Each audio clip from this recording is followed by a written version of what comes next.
Ya, Assalamualaikum warahmatullahi wabarakatuh. Saya Rahma Danialyawali. Di sini saya akan memaparkan tentang mini skripsi kualitatif saya dengan judul Dinamika Komunikasi Keluarga dalam Menjaga Kesehatan Mental Anak Remaja di Era Digital.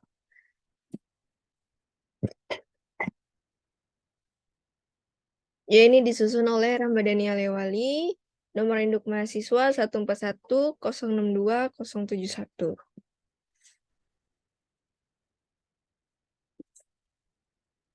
Bab 1, pendahuluan, latar belakang. Di era digital saat ini, anak remaja memiliki akses yang mudah ke media sosial dan teknologi informasi yang dapat berdampak pada kesehatan mental mereka. Penelitian sebelumnya telah menunjukkan bahwa penggunaan media sosial yang berlebihan, terutama jika tidak diawasi oleh orang tua, dapat meningkatkan risiko depresi, kecemasan, dan masalah kesehatan mental lainnya pada remaja. Kesehatan mental merupakan suatu hal yang penting untuk dijaga, terutama bagi remaja yang sedang mengalami masa transisi menuju dewasa. Namun dalam era digital saat ini, banyak faktor yang dapat mempengaruhi kesehatan mental remaja, seperti penggunaan media sosial, tekanan akademik, dan masalah keluarga. Salah satu faktor yang juga penting dalam menjaga kesehatan mental remaja adalah komunikasi dalam keluarga. Komunikasi yang baik antara orang tua dan anak dapat membantu meningkatkan kepercayaan diri, mengurangi stres, serta mengatasi masalah kesehatan mental. Dalam konteks ini, keluarga memainkan peran penting dalam menjaga kesehatan mental anak remaja. Komunikasi keluarga yang efektif dan positif dapat membantu remaja mengembangkan kemampuan mengatasi stres dan meningkatkan dukungan sosial yang diperlukan untuk menjaga kesehatan mental mereka. Namun, terdapat beberapa tantangan dalam menjaga dinamika komunikasi keluarga yang baik di era digital. Teknologi informasi dan media sosial dapat memengaruhi kualitas dan frekuensi komunikasi keluarga, serta memperumit pemahaman antara orang tua dan anak remaja. Melalui penelitian ini, diharapkan dapat ditemukan jawaban atas pertanyaan-pertanyaan seperti apa saja tantangan dalam menjaga dinamika komunikasi keluarga dalam era digital, bagaimana keluarga dapat membangun komunikasi yang efektif dan positif untuk menjaga kesehatan mental anak remaja, bagaimana peran orang tua dalam mengawasi pengguna media sosial remaja. Penelitian tentang komunikasi dalam keluarga dalam konteks kesehatan mental remaja sangat penting dilakukan, terutama mengingat masih banyak remaja yang mengalami masalah kesehatan mental. Oleh karena itu, penelitian ini bertujuan untuk menggali informasi tentang dinamika komunikasi dalam keluarga yang dapat membantu menjaga kesehatan mental remaja, serta faktor-faktor yang mempengaruhi komunikasi dalam keluarga tersebut. Nah, dalam penelitian ini akan dilakukan pendekatan kualitatif untuk mendapatkan pemahaman yang mendalam tentang dinamika komunikasi dalam keluarga. Data akan dikumpulkan melalui wawancara mendalam dengan remaja dan orang tua, serta observasi partisipan. Diharapkan hasil penelitian ini dapat memberikan semangat pemikiran dan rekomendasi bagi keluarga, tenaga kesehatan, dan peneliti lainnya untuk menjaga kesehatan mental remaja. Dengan memahami dinamika kontribusi keluarga dan peran keluarga dalam menjaga kesehatan mental anak remaja, diharapkan hasil penelitian ini dapat memberikan kontribusi untuk memperbaiki kondisi kesehatan mental remaja di era digital. Fokus penelitian deskripsi ini adalah untuk memahami bagaimana dinamika komunikasi keluarga dapat mempengaruhi kesehatan mental anak remaja dalam era digital. Lebih khusus lagi, penelitian ini akan fokus pada peran komunikasi keluarga dalam menjaga kesehatan mental anak remaja, serta tantangan dan cara-cara yang dilakukan oleh keluarga untuk membangun komunikasi yang efektif dan positif dalam era digital. Penelitian ini akan memeriksa peran orang tua dalam mengawasi penggunaan media sosial anak remaja, serta mengevaluasi sejauh mana dinamika komunikasi keluarga dapat membantu mengurangi risiko depresi, kecemasan, dan masalah kesehatan mental lainnya pada remaja. Dalam konteks ini, penelitian akan mengeksplorasi cara-cara yang dapat dilakukan oleh keluarga untuk membangun komunikasi yang efektif, seperti membahas penggunaan media sosial, menyediakan dukungan emosional, dan membangun pemahaman bersama. Dengan fokus pada aspek-aspek ini, diharapkan penelitian ini dapat memberikan wawasan yang lebih baik tentang bagaimana dinamika komunikasi keluarga dapat mempengaruhi kesehatan mental anak remaja. Lalu, tujuan penelitian deskripsi ini adalah untuk memahami bagaimana dinamika komunikasi keluarga mempengaruhi kesehatan mental anak remaja, serta tantangan dan cara-cara yang dilakukan oleh keluarga untuk membangun komunikasi yang efektif dan positif dalam era digital. Nah, ini beberapa tujuannya. Yang pertama, menganalisis peran komunikasi keluarga dalam menjaga kesehatan mental anak remaja di era digital.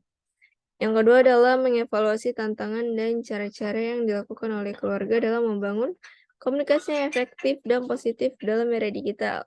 Yang ketiga adalah menilai peran orang tua dalam mengawasi penggunaan media sosial anak remaja dan dampaknya terhadap kesehatan mental anak remaja. Yang keempat, mempertimbangkan saran dan rekomendasi untuk keluarga dan para profesional kesehatan mental dalam membangun program-program yang efektif untuk menjaga kesehatan mental anak remaja di era digital. Lalu ini ada manfaat penelitian. Yang pertama adalah manfaat penelitian akademik, yaitu kontribusi pada peningkatan pemahaman tentang pentingnya dinamika komunikasi keluarga dalam menjaga kesehatan mental anak remaja di era digital. Lalu ada memberikan wawasan bagi keluarga dan para profesional kesehatan mental dalam merancang intervensi dan program-program yang dapat meningkatkan kesehatan mental anak remaja di era digital, lalu memberikan informasi dan pemahaman yang lebih baik tentang tantangan dan cara-cara yang dilakukan oleh keluarga dalam membangun komunikasi yang efektif dan positif di era digital. Nah, ini manfaat penelitian praktis, memberikan saran dan rekomendasi bagi keluarga dan para profesional kesehatan mental dalam mengatasi masalah kesehatan mental pada anak remaja, memberikan kontribusi pada pengembangan ilmu komunikasi dan psikolog, khususnya tentang konteks dinamika komunikasi keluarga dan kesehatan mental anak remaja di era digital.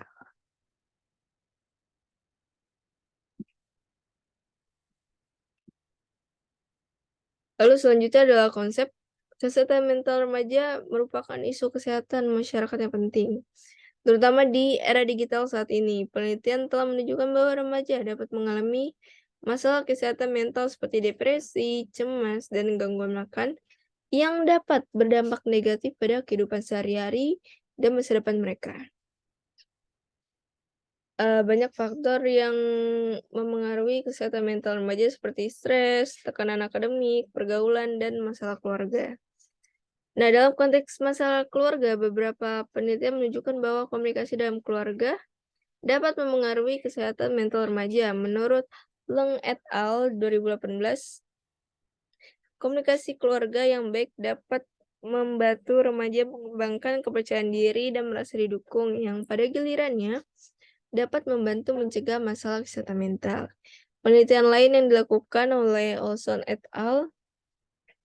2011 menunjukkan bahwa komunikasi yang buruk dalam keluarga dapat berdampak negatif pada kesehatan mental remaja, termasuk depresi dan perilaku merusak.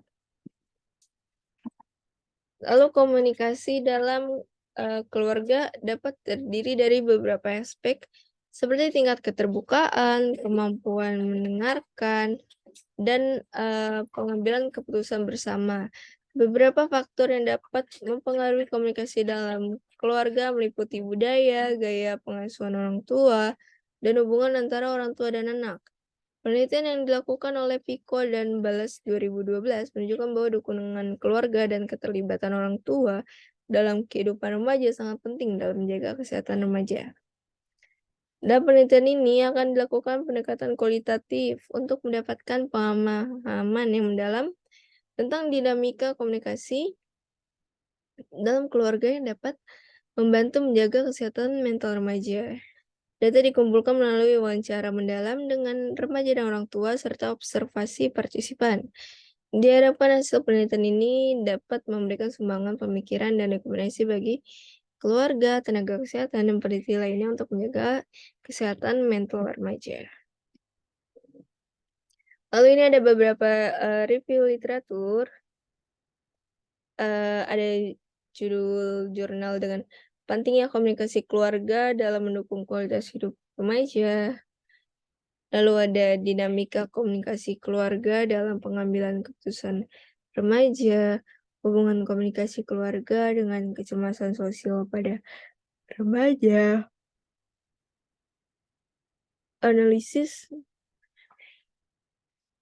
peran komunikasi keluarga terhadap kesehatan mental remaja, pengaruh komunikasi keluarga dan lingkungan terhadap kepuasan hidup remaja, the role of family communication in family coping and resiliency during the COVID-19 pandemic, family communication patterns and children behavior and emotional problem, parent-child communication and life satisfaction among college students, the moderation role of emotional intelligence, communication and conflict resolution in intimate relationship, and examination of communication strategies among young adult couples, and communication and family identity toward a conceptual model of family identity and development. Nah, ini beberapa review literatur yang bisa kita lihat persamaan dan perbedaannya. Lalu variabel dalam penelitian ini dapat dijelaskan. Yang pertama variabel independen. Dalam penelitian ini adalah dinamika komunikasi keluarga dan penggunaan media sosial oleh anak remaja. Nah, dinamika komunikasi keluarga ini mencakup aspek seperti pola komunikasi, kualitas komunikasi, dan frekuensi komunikasi antara anggota keluarga, sementara pengguna media sosial oleh anak remaja mencakup frekuensi penggunaan, konten yang dikonsumsi, dan cara mengelola media sosial. Lalu ada variabel dependen dalam penelitian ini adalah kesehatan mental anak remaja. Kesehatan mental anak remaja diukur dengan memperhatikan gejala-gejala seperti depresi, kecemasan, stres, dan perilaku yang merugikan. Lalu ini ada variabel kontrol juga adalah faktor-faktor lain yang dapat mempengaruhi kesehatan mental anak remaja seperti faktor lingkungan, genetik, dan psikologis lainnya.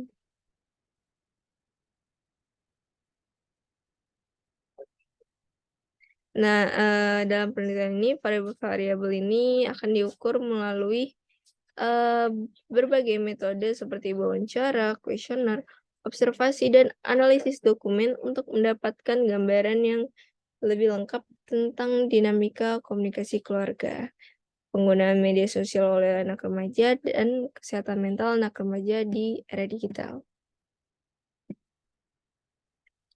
Lalu ini bab 3, metode penelitian. Yang pertama adalah paradigma penelitian. Dalam skripsi ini adalah paradigma konstruktivis. Paradigma ini menyatakan bahwa realitas sosial tidak ada secara objektif dan netral, tapi terbentuk oleh proses sosial dan konstruksi manusia.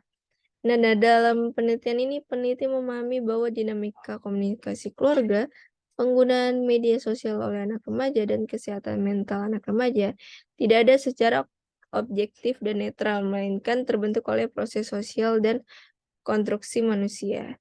Dalam paradigma konstruktivis, peneliti tidak melihat realitas sosial sebagai sesuatu yang statis dan baku, tetapi lebih memahami realitas sosial sebagai proses yang selalu berubah dan terbuka terhadap penafsiran yang berbeda-beda.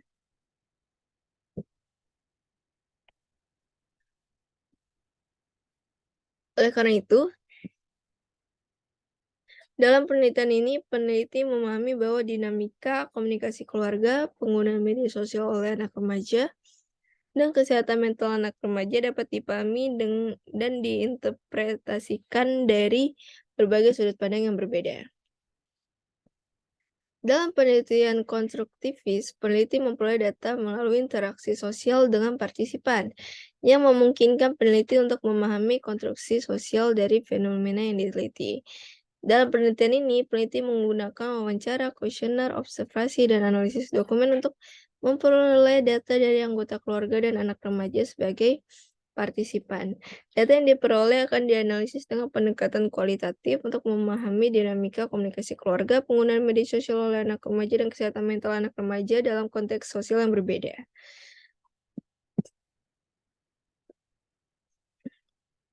Dalam paradigma konstruktivis, peneliti juga diharapkan untuk memperoleh pemahaman yang mendalam dari holistik dari fenomena yang diteliti. Dalam penelitian ini, peneliti akan memperoleh pemahaman yang mendalam tentang bagaimana dinamika komunikasi keluarga, penggunaan media sosial oleh anak remaja, dan kesehatan mental anak remaja saling terkait dan berpengaruh dalam konteks era digital. Pemahaman ini diharapkan dapat memberikan kontribusi dalam upaya menjaga kesehatan mental anak remaja di era digital melalui proses pendekatan komunikasi keluarga. Lalu ini ada pendekatan penelitian. Pendekatan penelitian yang digunakan dalam skripsi ini adalah pendekatan kualitatif. Pendekatan ini digunakan karena penelitian ini bertujuan untuk memperoleh pemahaman mendalam tentang dinamika komunikasi keluarga, penggunaan media sosial oleh anak remaja, dan kesehatan mental anak remaja dalam konteks era digital, serta bagaimana ketiga hal tersebut saling terkait dan berpengaruh. Pendekatan kualitatif memungkinkan peneliti untuk memperoleh data yang kaya dan mendalam dari partisipan, sehingga dapat memahami dan menganalisis fenomena yang diteliti secara detail. Dalam pendekatan kualitatif, penelitian dilakukan dengan mengumpulkan data melalui interaksi sosial dengan partisipan. Peneliti akan menggunakan teknik wawancara, kuesioner, observasi, dan analisis dokumen untuk memperoleh data dari anggota keluarga dan anak remaja sebagai partisipan. Data yang diperoleh akan dianalisis secara induktif dan iteratif dengan memperhatikan konteks sosial yang melingkupi fenomena yang diteliti. Selain itu, dalam pendekatan kualitatif, peneliti memperhatikan peran peneliti sebagai instrumen utama dalam pengumpulan dan analisis data. Oleh karena itu, peneliti akan menggunakan refleksi diri dan pemikiran kritis untuk meminimalkan bias penelitian dan memperoleh interpretasi yang objektif dari data yang diperoleh.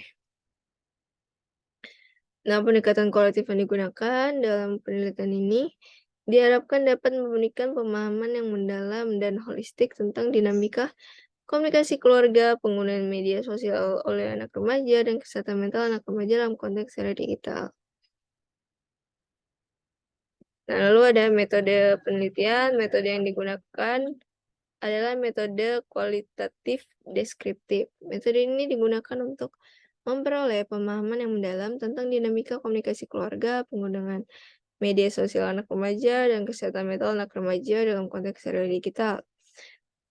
Eh, Teknik pengumpulan data berupa wawancara, observasi, dan analisis dokumen. Wawancara dengan menggunakan panduan wawancara terstruktur kepada orang tua dan remaja sebagai partisipan. Observasi dilakukan untuk memperoleh pemahaman yang lebih detail tentang dinamika komunikasi keluarga dan penggunaan media sosial oleh anak remaja. Sedangkan analisis dokumen dilakukan untuk mengumpulkan dan menganalisis dokumen seperti jurnal, artikel, dan laporan terkait kesehatan mental anak remaja di era digital. Data yang diperoleh dari teknik pengumpulan data tersebut kemudian dianalisis dengan menggunakan teknik analisis data kualitatif, seperti reduksi data, penyajian data, dan penarikan kesimpulan. Teknik ini memungkinkan peneliti untuk mengeksplorasi, mengklasifikasi, dan menginterpretasi data yang diperoleh secara mendalam dan holistik. Melalui penggunaan metode kualitatif deskriptif, penelitian ini diharapkan dapat memberikan gambaran yang komprehensif dan mendalam tentang dinamika komunikasi keluarga, penggunaan media sosial oleh anak remaja, dan kesehatan mental remaja dalam konteks era digital. Hasil penelitian ini dapat menjadi sumber informasi dan masukan bagi para praktisi dan peneliti di bidang psikolog, kesehatan mental, dan komunikasi untuk mengembangkan strategi dan intervensi yang tepat dalam upaya menjaga kesehatan mental anak remaja di era digital. Nah, ini ada teknik penarikan informan. Teknik yang digunakan adalah purposive sampling atau sampel bertujuan. Nah, purposive sampling ini adalah teknik pengambilan sampel di mana peneliti memilih partisipan yang memiliki karakteristik atau ciri khusus yang sesuai dengan tujuan penelitian. Nah, dalam penelitian ini, peneliti memilih orang tua dan anak remaja yang memiliki pengalaman dan penggunaan media sosial dan memiliki kekhawatiran terhadap kesehatan mental anak remaja. Proses penarikan informan dilakukan dengan menghubungi potensi partisipan yang diidentifikasi melalui jaringan sosial atau personal peneliti. Peneliti kembali menjelaskan tujuan dan metode penelitian, serta meminta partisipan untuk berpartisipasi dalam penelitian. Setelah partisipan menyetujui untuk berpartisipasi, peneliti membuat janji wawancara dan mempersiapkan paduan wawancara yang akan digunakan dalam sesi wawancara. Dalam penelitian ini, peneliti memilih orang tua dan anak remaja yang berasal dari keluarga dengan latar ekonomi menengah ke atas dengan kriteria tertentu seperti usia remaja, jenis kelamin, dan tingkat penggunaan media sosial. Hal ini dilakukan untuk memperoleh variasi dalam data dan memastikan bahwa informan yang dipilih dapat memberikan gambaran yang representatif tentang dinamika komunikasi keluarga, penggunaan media sosial oleh anak remaja, dan kesehatan mental anak remaja di era digital. Lalu ada metode pengumpulan data. Metode pengumpulan data yang dilakukan adalah metode wawancara dan observasi partisipan. Metode wawancara digunakan untuk mendapatkan informasi mengenai pengalaman, persepsi, sikap, dan pengetahuan orang tua dan anak remaja tentang dinamika komunikasi sosial, penggunaan media sosial oleh anak remaja, dan kesehatan mental anak remaja. Wawancara dilakukan secara tatap muka atau melalui telepon dengan menggunakan panduan wawancara yang telah disiapkan sebelumnya. Wawancara dilakukan dengan teknik open-end question, sehingga partisipan dapat memberikan jawaban secara lebih bebas dan detail. Sementara itu, metode observasi partisipan digunakan untuk mengamati interaksi keluarga dan penggunaan media sosial oleh anak remaja dan dalam kehidupan sehari-hari. Observasi dilakukan dengan cara bergabung dengan keluarga selama beberapa waktu dan mencatat aktivitas sehari-hari termasuk interaksi keluarga, jenis media sosial yang digunakan, dan cara penggunaannya. Observasi dilakukan secara terstruktur dengan menggunakan data periksa yang telah disiapkan sebelumnya. Data yang diperoleh dari metode ini kemudian dianalisis menggunakan metode analisis kualitatif, yaitu konten analisis.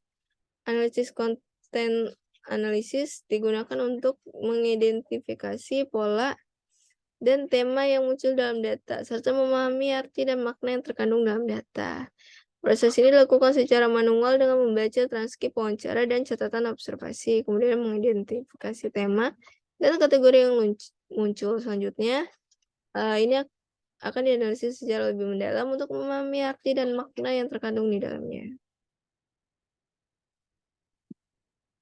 Lalu ada metode pengukuran data untuk menjaga keabsahan data penelitian.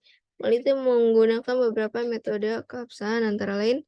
Yang pertama, kredibilitas, yaitu untuk meningkatkan kredibilitas data.